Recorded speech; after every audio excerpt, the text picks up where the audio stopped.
Well, everybody's favorite time of year is landscaping and lawn care. We all love that part of the year, but we do have some experts that can help us with that. And so that's who we've invited into our studio today.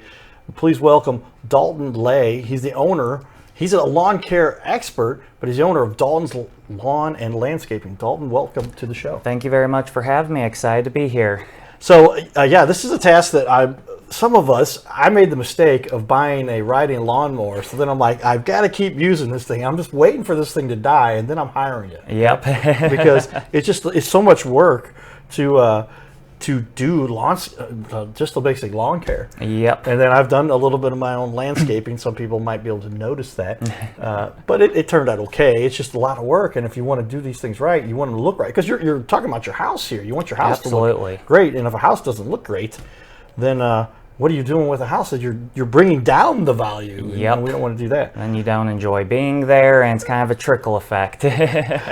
You got it. So with that, everybody, we're going to talk a little bit about what it takes to become an expert lawn and landscaper, and somebody who's been doing this for a long time now and got a lot of other expertise too. He's one of the best MMA fighters at one point coming out of the area, and then the business took off so well, he said, I got to stick with what pays the bills. Pretty much, yeah. But somebody who's done a great job with all of that. So with that, tell me a little bit about why did you decide to get into this business? So I pretty much was born into it, as much as one can be born into it. My mom had me real young, and I was living with my grandparents and uncles. My uncle at the time was starting his own lawn and landscape business. So from my earliest memory, I've always been around it in some way, shape, or form.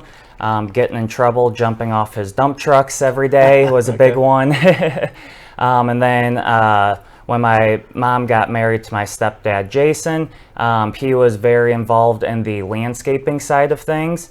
Built luxury in-ground pools for numerous years, so he in turn helped my uncle get into some of the larger landscapes. And from about 8 years on, all of my memories kind of stem from every Saturday going out on jobs, whether it's starting with pulling weeds out of flower beds, vines off of fences. Go do that from 7 a.m. to 9, 10, 11, whenever I call my mom, pick me up. And then kind of just slowly progressed from there. I always went with him during the week. He'd pick me up from school, and I'd go on the quotes with him. So I got to see kind of the full exchange from like what happens right after a phone call occurs, all the way through performing the job, and then started cutting grass and shoveling driveways around the age of 13. At that point, I was just really in love with the money, which what young middle school kid doesn't love the money from that. But that was kind of my drive and focus, was just I want to make as much money as possible.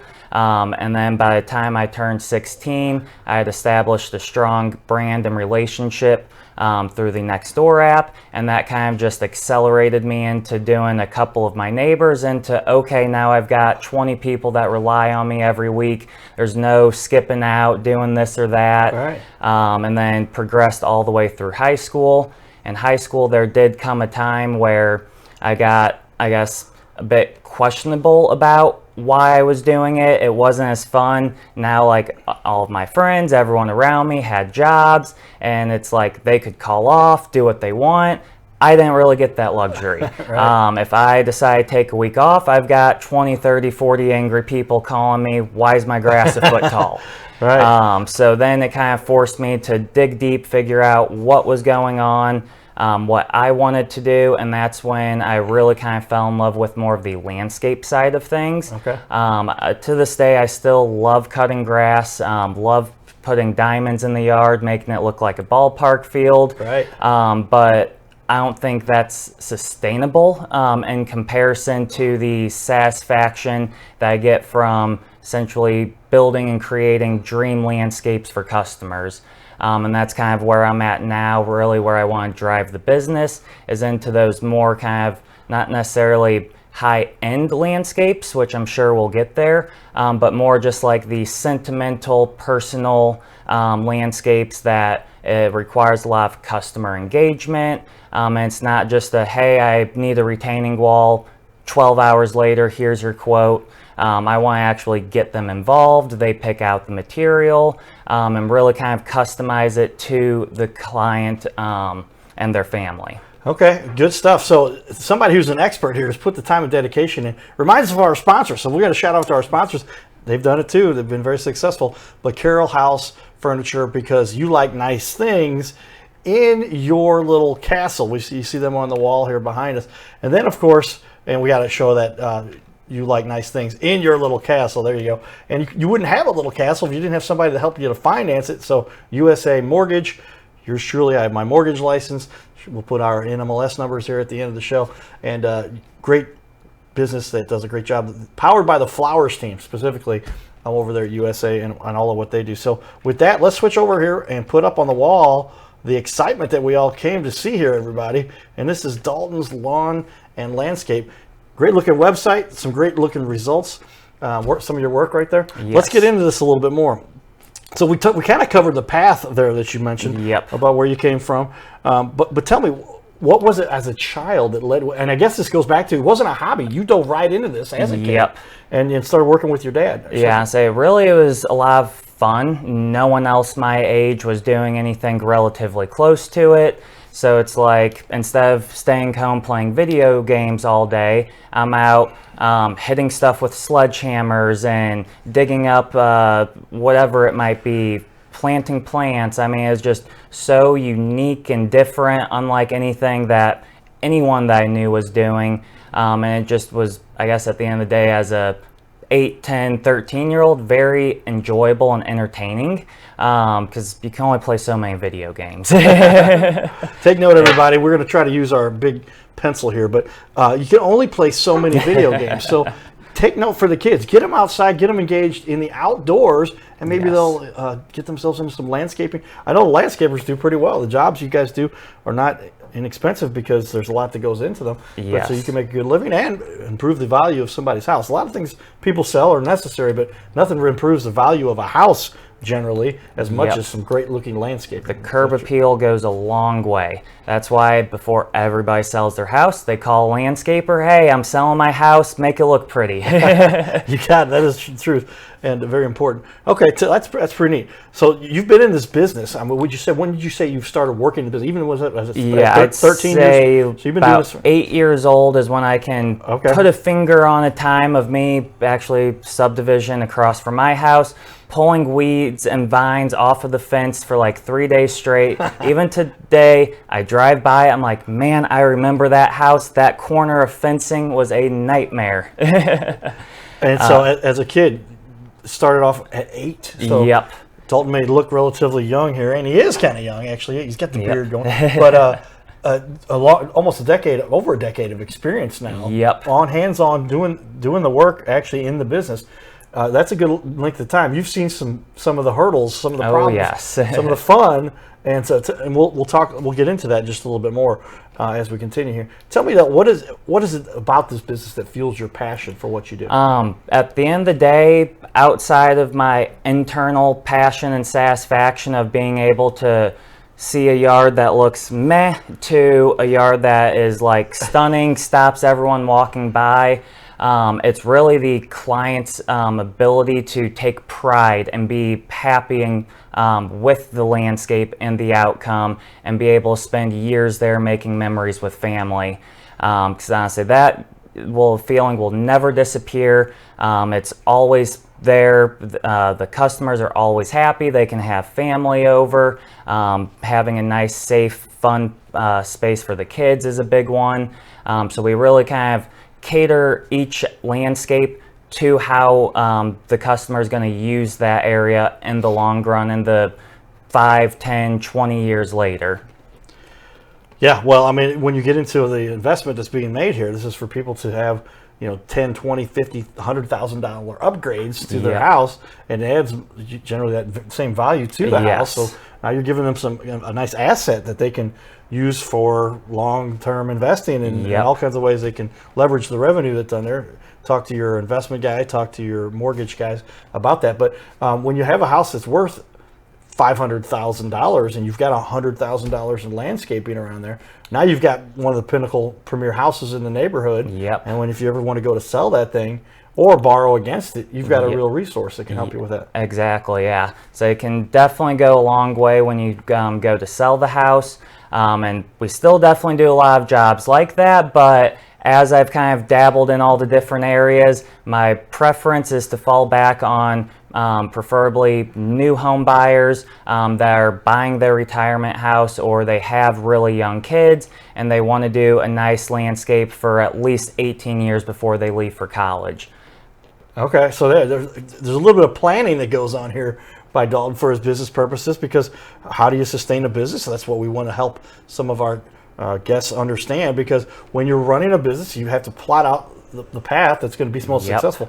And so you're helping these business owners, and they start off with an investment for something that, I've had 2 houses that I've owned from scratch.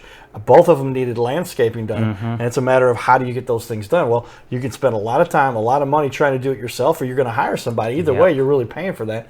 And then ultimately that hopefully adds that curb appeal, because if you don't keep up with the Joneses, as they say, then what do you deal with? There's people saying, oh, my neighbor's got that done. Most of the time it's a very expensive cleanup and or rip out. So that's kind of where the, I guess, starting question is like, what's the end goal for you? Do you want to stay here? Do you want to really kind of transform and make this into a usable space?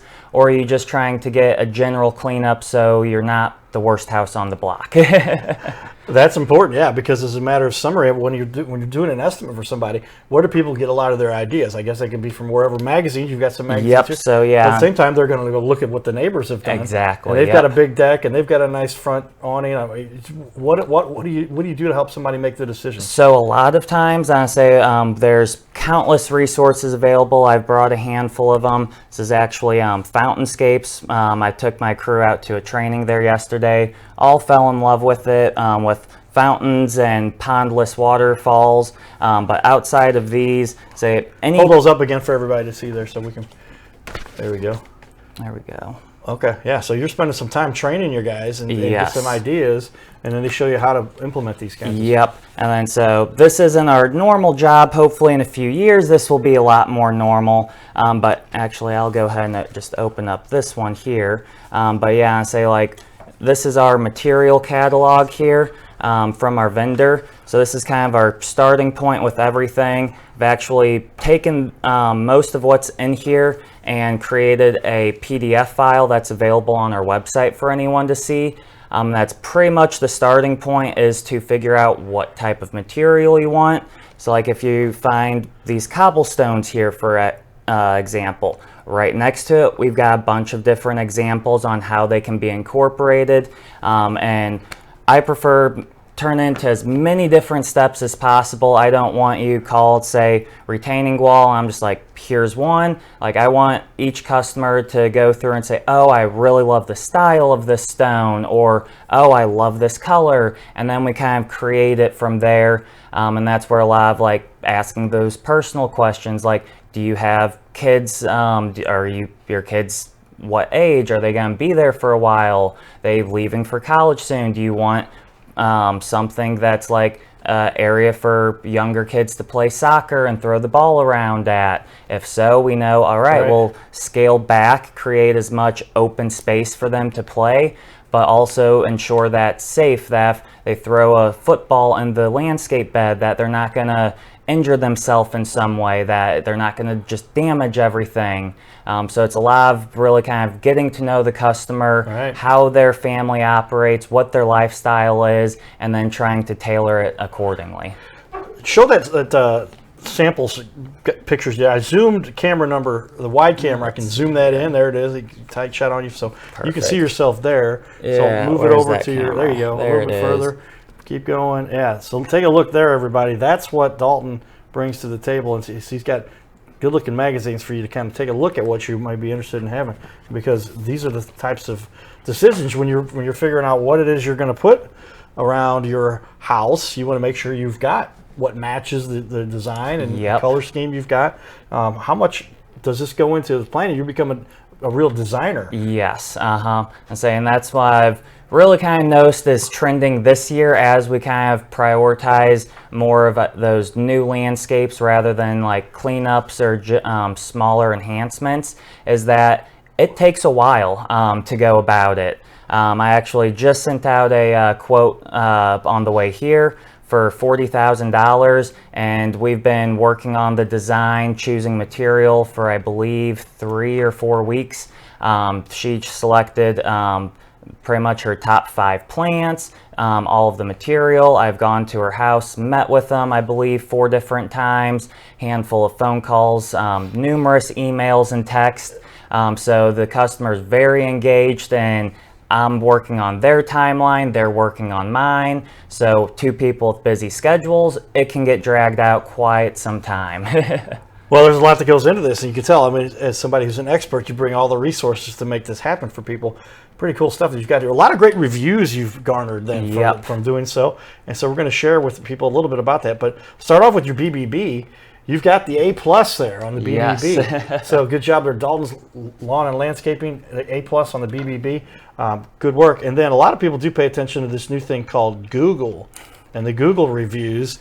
And I'm going to put this up for everybody to see too. But take a look there, and 4.7, 29 reviews. So you're doing a good job, because you don't get a 4.7 by accident. Yep. So ironically enough, the Stephanie there is the only person I've ever actually asked to leave a review. That's because Google notified me basically saying you're not going to show up as high, if at all, if you don't outrank in reviews. So that is the only request that I've ever made. Everything else is at their free will. Yeah, you have pretty much all 5s here. I mean, I've only seen one person didn't give you a 5. So I'm going to read off one here. Professionalism, punctuality, quality, responsiveness, value. Dalton and his team are top-notch. I really have appreciated a couple times he worked with us. The company will do their best to provide the best results. Great stuff. And that was actually for Faith Church in Sunset Hills. We did volunteer landscaping last year for their, I don't remember what it's called, but yeah, I donated all of my employees' times. I was like, you just pay for the material, we'll take care of everything else. Okay. Nice. This week I was in desperate need of someone to mow my lawn due to my lawnmower breaking. Being hesitant, I reached out to communities for recommendations, and Dalton and his crew came highly recommend. I reached out, and he was very more prompt getting to my free estimate, which was an amazing price in my yard and obstacles and all the work that they did there. So yeah, you've got a lot of happy customers, and you're doing a great job. This is what we're looking for. These are the kinds of people we want to exemplify here on the Your Little Castle show, because when you've got an expert, you want to share what are you doing, man? How are you making this so successful and so making so many people so happy? So but there's a great example of that, and we want to share what you're doing with people. I say where quality and value means something. Well, cool. And we're going to get to a little bit more where we discuss, show off a little bit more of your work. So I'm switching screens there for everybody to do that. But we'll get to that here in just a second. With that, though, tell me one thing that you really feel like separates you from your competitors. It's really that trying to dig down the personal level that I had just explained, really taking pride in what we do, and having quality as our #1 focus. We don't want to take shortcuts. We're not trying to sell huge jobs and speed finish it.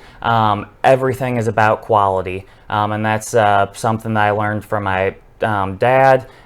Every one of his jobs, and I say I've watched him build retaining walls halfway, realize that something happened with the base block, rip it all down just to access that one block, rebuild it from scratch, even though probably no customer would ever notice it. Right. Because he noticed it. It had to be redone and fixed properly. And that's kind of something I've carried along in every aspect possible within the company.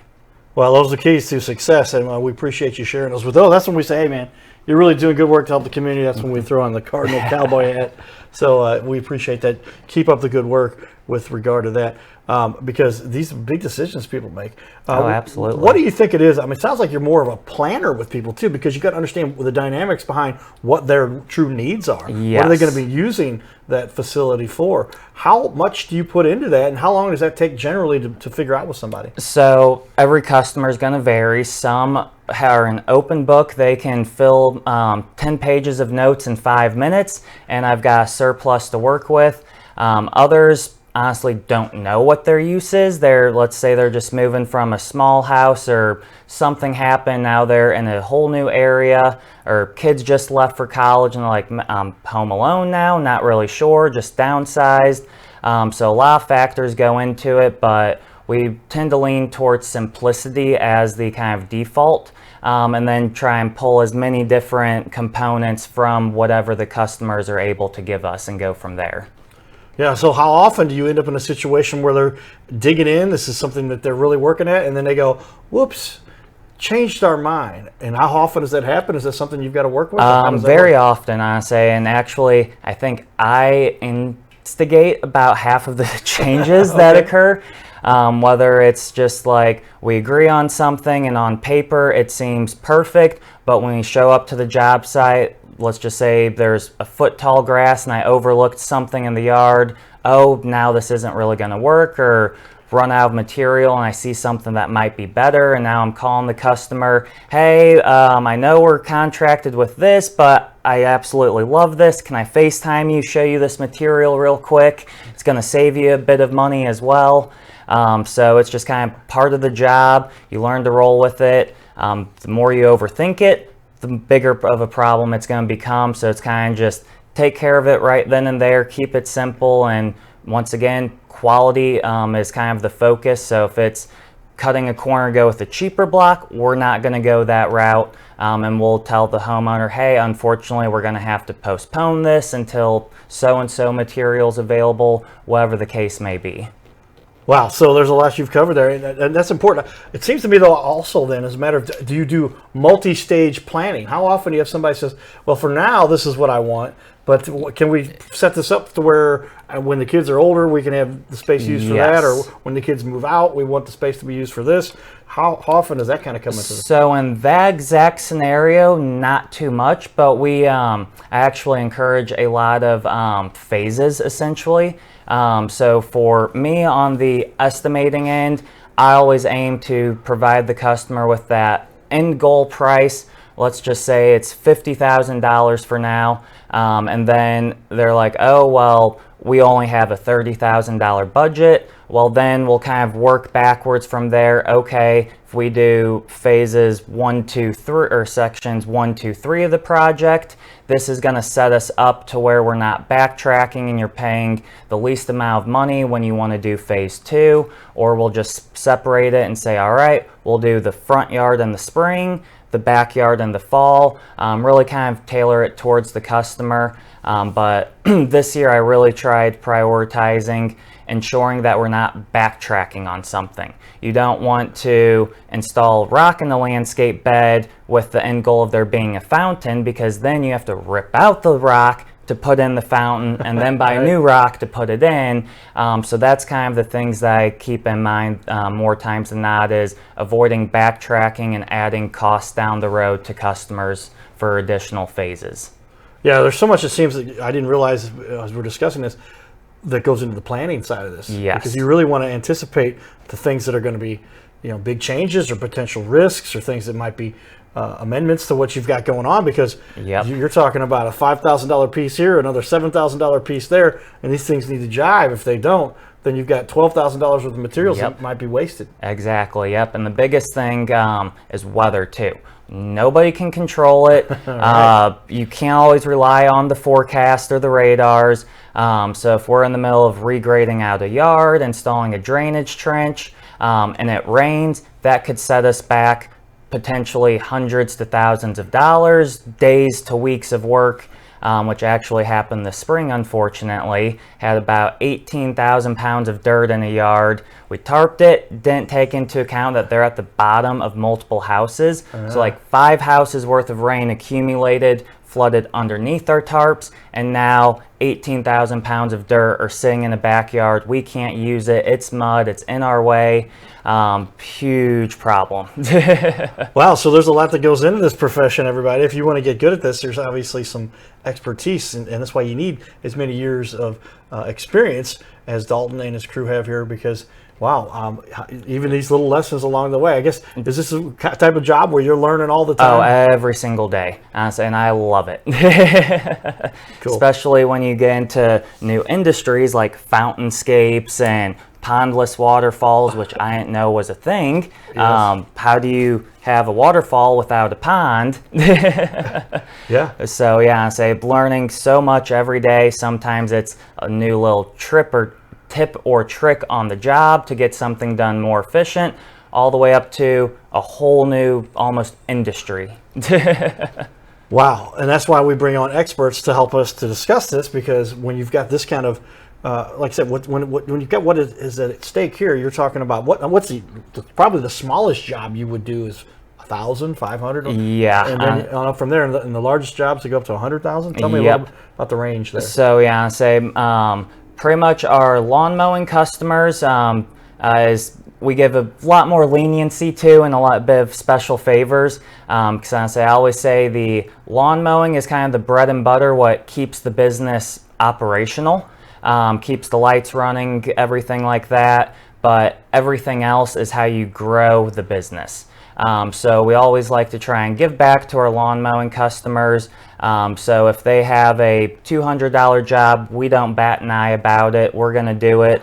But if there's a complete random person calling, that's when we start needing to qualify, because I don't know if they're just calling me to figure out ballpark figure. And if so, the amount of attention and time, effort being put into it, that could just go out the window from a half serious customer. Just isn't a good situation to be in. Okay, so with that, I want to show everybody here. We've got on the wall, I'll do the wide shot here, you can see here, but some of you were talking about your landscaping and the lawn mowing, I'm sorry, specifically. Yep. So let me put that up for everybody, but let's talk a little bit about the lawn mowing here, and we're going to go through a lot more pictures here as we continue, everybody. So tune in for our second half of the show, which we're going to start here in just a minute. But tell me what's going on here. You've got some heavy-duty lawn mowing here. Yes.